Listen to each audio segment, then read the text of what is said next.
Hi guys, welcome to Tawerz TV. DJ Tawerz achinyomba Passion Java panganai by birth achiti I now know true colors of everyone. Ndakamamira musaga ndisikuramba zvangu but ndakuziva munhu wese. See full audio yake. Ndantori na maititi eranodoona kujira ndinaro na class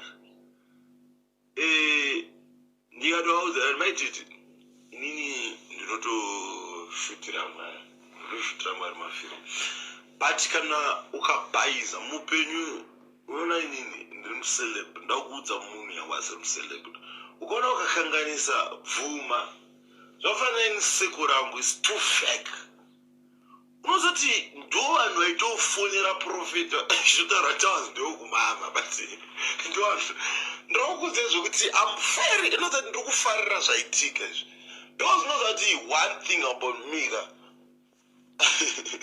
ndakuziva even ndakatengesa mota ndakuziva nokudyarawo mari kana kubatsira pandiri with this situation ndakuziva kuti uyu ndo wangu kana even ndakaona connection sema-connection andakaona najinias ndo vanhu vandoe ndirakuudza ichokwadi ndakoti even ndakatoona connection ndotoiwana yembinga ndandiwo munhu wandotoendesa kuti unoona kuti uyu pandakuziva mese ndakuziva ma-true colors enyu mese madodo ndakuziva ma-true colors evanhu but munhu akaipa panyaya yese ndini indakutaura bwenzi ndakatadzira munhu akanditira zviripo ndakutaura ndakatadzira profet munhu akanditira po munhu ainditreata zviripo bandiwa ndakamamira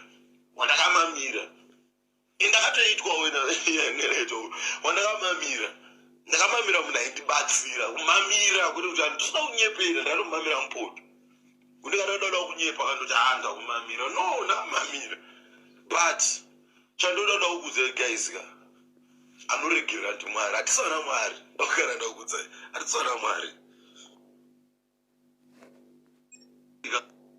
So Father, we are going to get help today. Even if it means somebody is calling a minister right now, I think that we're going to so Father. DJ Tawerz adedzera kuti that's why ndaitamba nana genius vana jinimbi because ndendida kuziva munhu ma-true colors ake. Adedzera kuti ndaenda ndikaona maititi kujeri pane vanhu vaindiseka akadedzera kuti no one is perfect so handiziva ndingavapanga naye because ati munhu anoregerera ndiMwari kwete munhu chete. So thank you so much guys, don't forget to subscribe to our channel.